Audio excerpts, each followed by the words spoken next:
Hello friends, welcome back to our channel. I hope आप सभी अच्छे होंगे और आपकी तैयारी भी बहुत अच्छे से चल रही होगी। आज से हम एचटेट के जो प्रीवियस ईयर पेपर हैं भाई उनकी साइकोलॉजी की सीरीज स्टार्ट कर रहे हैं। तो चलो, इससे क्या होगा, आपको एक फ़ायदा होगा कि प्रीवियस ईयर से एक तो आपको अब क्या करना है, जो जो टॉपिक आपसे जो क्वेश्चन नहीं बन पा रहे वो टॉपिक आपको दोबारा पढ़ना है। और हम चलो करते हैं फिर स्टार्ट, ठीक है। ये है 2022 का, ठीक है, 2022 का पेपर है ये पीजीटी का, ठीक है। कोड ए रहेगा।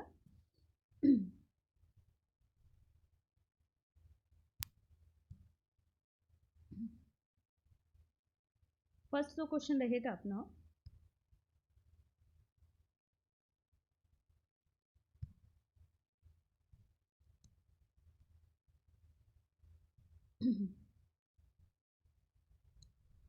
पहला है किसी एक प्रकार का बुद्धि परीक्षण जिसमें प्रश्नों का कठिनाई स्तर क्रमशः बढ़ता है तथा समय कारक गौण होता है। समय कारक क्या होता है? गौण होता है। तो इसके अंदर क्या आएगा भाई? इसके अंदर आएगा, उसको क्या बोलते हैं? उसको बोलते हैं पावर टेस्ट। जब अपने पास क्या होता है, डिफिकल्टी लेवल क्वेश्चंस का बढ़ता जाता है और जो टाइम होता है वो अपने पास क्या होता है, सेकेंडरी होता है, यानी कि टाइम जो रहेगा वो सेकेंडरी रहेगा, तो उसको बोलते हैं पावर टेस्ट। नेक्स्ट है एक शिक्षण अधिगम व्यू रचना। एक शिक्षण एक एक एक शिक्षण अधिगम व्यू रचना जिसमें विभिन्न योग्यता स्तर वाले विद्यार्थियों के छोटे समूह किसी विषय की अपनी समझ को बेहतर बनाने के लिए विभिन्न प्रकार की सीखने की प्रगति का उपयोग करते हैं। उसको क्या कहते हैं? Teaching learning strategy in which small group of students with difficult level of ability use a variety of learning activities to improve their understanding of the subject। जिसमें क्या करते हैं वे अपनी, उसको क्या बोलते हैं, जब ग्रुप ऑफ द स्टूडेंट हो गया तो उसको क्या बोलेंगे? Cooperative learning. वो क्या होता है? कोऑपरेटिव लर्निंग, ठीक है भाई। नेक्स्ट है, ये क्वेश्चन आपके लिए नया रहेगा। Spranger's classification of the personality is related to which approach of the personality assessment. तो ये कौन सी होती है पर्सनैलिटी असेसमेंट की? देखो, मूल प्रवृत्ति तो किसने दी थी? मैकडूगल ने दी थी। तो टाइप अप्रोच या ट्रेट अप्रोच या साइको एनालिटिकल किसने दी थी? सिग्मंड फ्रॉइड ने। ये भी हट गई, ये भी हट गई। तो टाइप अप्रोच होगी या ट्रेट अप्रोच होगी? टाइप अप्रोच या फिर ट्रेट अप्रोच, कौन सी होगी भाई? ये है टाइप अप्रोच। ट्रेट अप्रोच किसने दी थी? ट्रेट अप्रोच कमेंट करके बताना किसने दी थी। नेक्स्ट, टाइप अप्रोच किसने दी थी? स्प्रेंजर्स ने दी थी। और जो ट्रेट अप्रोच है वो किसने दी थी? आर्सेनिक ने दी थी ना। चलो next, question number 4। Question number 4 है, निम्नलिखित में से कौन सा विद्यार्थी के अच्छे मानसिक स्वास्थ्य का लक्षण नहीं है? काल्पनिक दुनिया में रहना, ये अच्छी बात है? मुझे लगता है ये अच्छी बात नहीं है। जीवन में संतुलन, ये तो अच्छी बात है। अपनी क्षमताओं या सीमाओं का ज्ञान होना चाहिए। अवांछित जो मतलब अनडिजायरेबल वॉरियर्स है उसको, उससे क्या रहना चाहिए? फ्री रहना चाहिए। ये चीज़ भी सही है। तो इसका ऑप्शन क्या आ जाएगा? इसका ऑप्शन आएगा फर्स्ट। क्या आएगा? फर्स्ट। नोट पूछा है ना, क्वेश्चन को ध्यान से पढ़ना। एस्टेट में क्या आते हैं? नोट वाले क्वेश्चन ज़्यादा आते हैं। तो इसका ऑप्शन रहेगा ए, दुनिया। अगर कोई काल्पनिक दुनिया में रहता है तो ये उसका मतलब उसका स्वास्थ्य क्या है? खराब हो चुका है। क्वेश्चन नंबर 5 कहता है, जब एक किशोर अपने माता पिता पर क्रोध दिखाने में असमर्थ होता है तो वह अपना क्रोध अपने छोटे भाई पर प्रकट कर देता है। यह किस प्रकार का रक्षात्मक युक्ति का एक उदाहरण है? ये किस प्रकार का? अभी इसको रिप्रेशन बोलते हैं, प्रोजेक्शन बोलते हैं, या डिस्प्लेसमेंट बोलते हैं, या रिग्रेशन बोलते हैं? क्या बोलते हैं भाई इसको? क्या बोलते हैं? इसको बोलते हैं डिस्प्लेसमेंट, यानी कि एक की चीज को दूसरे पर डाल देना, यानी कि विस्थापन हो जाना। इसको क्या बोलते हैं? डिस्प्लेसमेंट, ठीक है भाई। फिर है क्वेश्चन नंबर 6 है, प्याजे के संज्ञानात्मक विकास सिद्धांत के अनुसार संज्ञानात्मक संरचना की वह मूल इकाई जो किसी संज्ञानात्मक व्यवहार के क्रियान्वयन में मदद करती है क्या कहलाती है? इम्प्लीमेंटेशन ऑफ कोग्निशन में और बिहेवियर में क्या करती है? अगर उसके अंदर इम्प्लीमेंटेशन में हेल्प करती है तो उसको क्या बोलते हैं? उसको बोलते हैं, प्याजे ने किसकी बात बताई थी? स्कीमा। तो इसका हो जाएगा स्कीमा, ठीक है भाई। प्याजेनेट स्कीमा। रिफ्लेक्सेस क्या होते हैं पता है? रिफ्लेक्सेस होता है जैसे आपकी साइड कोई चीज फेंक के मारता है, तो जैसे आप ना बिना वजह नहीं डर जाते, तो वो जो भी आपका एक सडन जो आपके फेस पर जो चेंज आता है उसको बोलते हैं रिफ्लेक्सेस। ठीक है, मूल प्रवृत्ति आपको बताइए किसने दी थी? मैकडूगल ने दी थी। और ये अपने पास कंजर्वेशन यानी कि संरक्षण। ठीक है, चलो नेक्स्ट है संवेदनात्मक यानी कि emotional intelligence. Emotional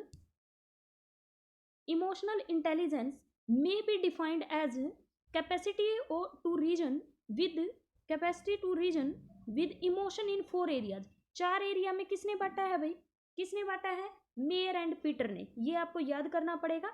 mayor and Peter ने उसने बताया है कि संवेगों को देखने, इसे विचार में एकीकृत करने, इसे समझने और इसे प्रतिबंधित करने को किसको? इमोशनल जो अपने पास इंटेलिजेंस है उसको 4 भागों में बांटा गया। ये बात किसने कही है? मेयर एंड पीटर सेलोवे ने। मेयर एंड पीटर सेलोवे ने कहा है। ठीक है भाई, चलो नेक्स्ट क्वेश्चन नंबर 8। निम्नलिखित में से कौन सी अभिवृत्ति मापन की एक प्रत्यक्ष विधि नहीं है? प्रत्यक्ष विधि कौन सी नहीं है? इंटरव्यू मेथड भी होती है, क्वेश्चनराइजेशन भी होती है, आप अगर क्वेश्चन पूछ रहे हो, ऑब्जर्वेशन भी है, लेकिन प्रोजेक्शन नहीं है। तो इसका ऑप्शन क्या आ जाएगा? सेकंड इसका करेक्ट ऑप्शन हो जाएगा। सेकंड क्या हो जाएगा? इसका करेक्ट ऑप्शन हो जाएगा। क्या होगा? प्रोजेक्शन। ठीक है भाई, नेक्स्ट। एक घोड़े को पानी के पास लाया जा सकता है किंतु पीने के लिए बाध्य नहीं किया जा सकता। यह कथन थॉर्नडाइक के सीखने के किस नियम पर?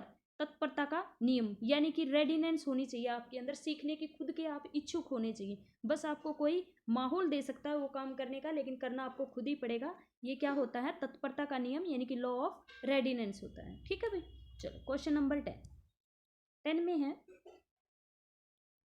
निम्नलिखित में से कौन सा शिक्षण स्तर नहीं है? शिक्षण का स्तर कौन सा नहीं है? बेसिक लेवल, मेमोरी लेवल होता है, अंडरस्टैंडिंग लेवल होता है, रिफ्लेक्टिंग लेवल होता है, लेकिन बेसिक लेवल नहीं होता है। ठीक है, ये नहीं होता। मेमोरी जो मेमोरी लेवल है वो किसने दिया था? रिफ्लेक्टिंग लेवल किसने दिया था? और अंडरस्टैंडिंग लेवल किसने दिया था? ये आप कमेंट करके जरूर बताना कि ये किसने दिए हुए हैं तीनों। ठीक है, चलो question number 11।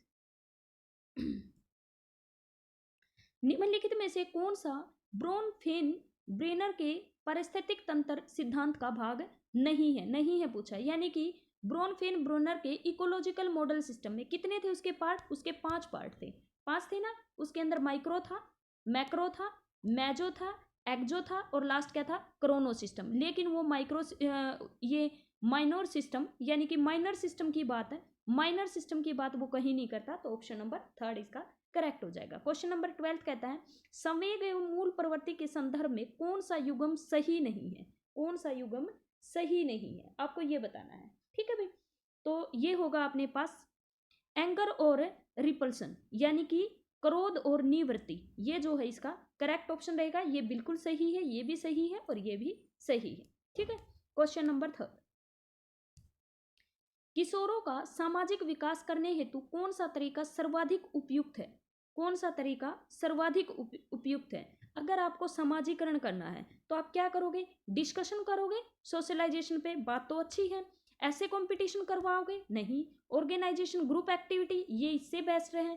Documentary on social relation, ये तो गलत है। तो आप क्या करोगे? ऑप्शन फर्स्ट भी करेक्ट है, ऑप्शन थर्ड भी करेक्ट है, लेकिन जो थर्ड है वो ज्यादा करेक्ट है। जो थर्ड रहेगा वो ज्यादा करेक्ट रहेगा। ठीक है भाई, ऑफिशियल आंसर की में भी यही है, ऑर्गेनाइजिंग ग्रुप एक्टिविटी। उसमें वो अपने आप सिर्फ डिस्कशन से सारे इन्वॉल्व नहीं हो पाते, तो ये नहीं होगा, इसका ऑप्शन नंबर 3 होगा। ठीक है भाई, मैस्लो के क्वेश्चन नंबर 14, मैस्लो के आवश्यकता पदानुक्रम सिद्धांत के अनुसार सम्मान की आवश्यकता किस प्रकार की आवश्यकता है? यानी कि अस्टीम नीड जो है वो कैसी है? अस्टीम नीड हम कहाँ जरूरत पड़ती है हमें कि सम्मान मिलना चाहिए। हम कहाँ जाकर सम्मान पाते हैं? 14 का क्या आना चाहिए? सोशल।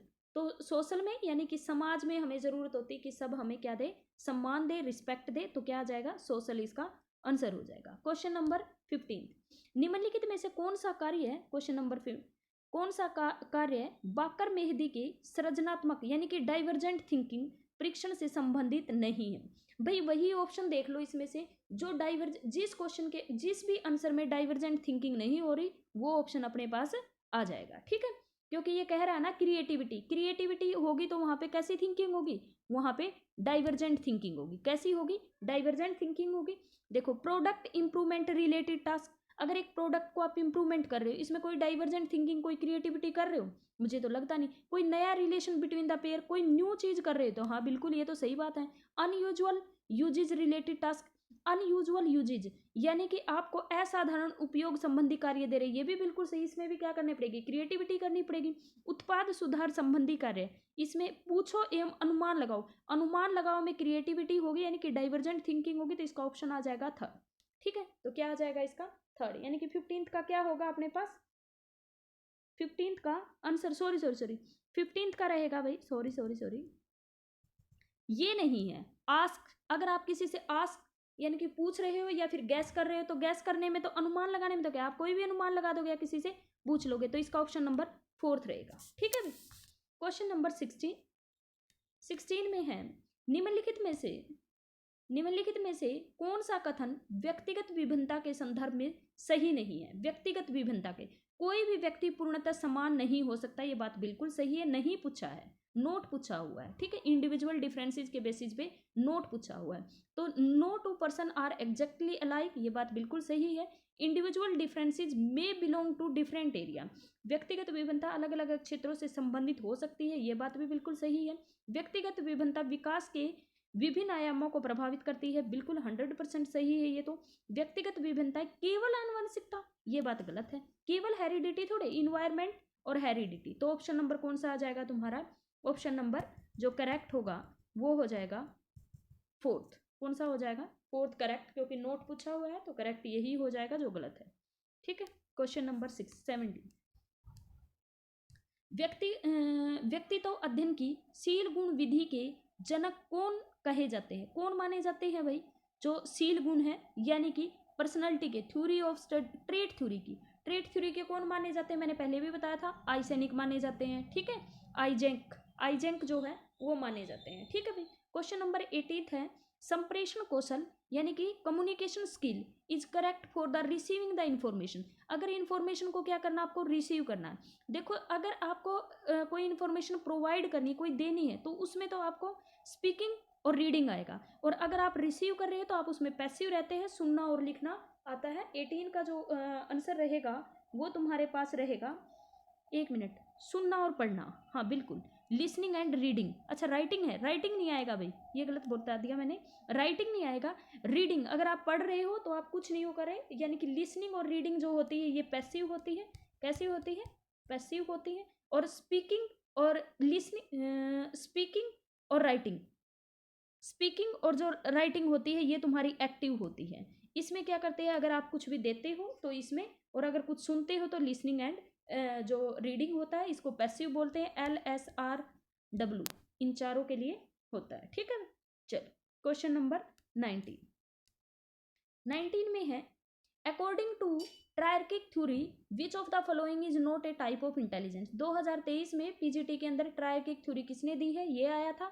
देखो 2022 में आया था, ये पूछ रहा है कौन सा टाइप नहीं दिया है इंटेलिजेंस का। एनालिटिक के बारे में बताते हैं, क्रिएटिविटी और प्रैक्टिकल, पीसीए के बारे में बताते हैं वो। और इसका ऑप्शन क्या आ जाएगा फिर, थ्योरेटिकल के बारे में नहीं बताते, नहीं पूछा है। ये किसने दी है ट्रायर्किक थ्योरी, ये आप क्या बताएंगे कमेंट बॉक्स में। वैसे मैं बता भी देती हूँ, स्टर्नबर्ग ने दी थी, पर फिर भी तुम्हें कमेंट बॉक्स में बताना है कि कौन सी, जो भी मैं क्वेश्चन पूछ रही हूँ ये तो मैंने बता ही दिया, तो ये तो रहने देना, ठीक है।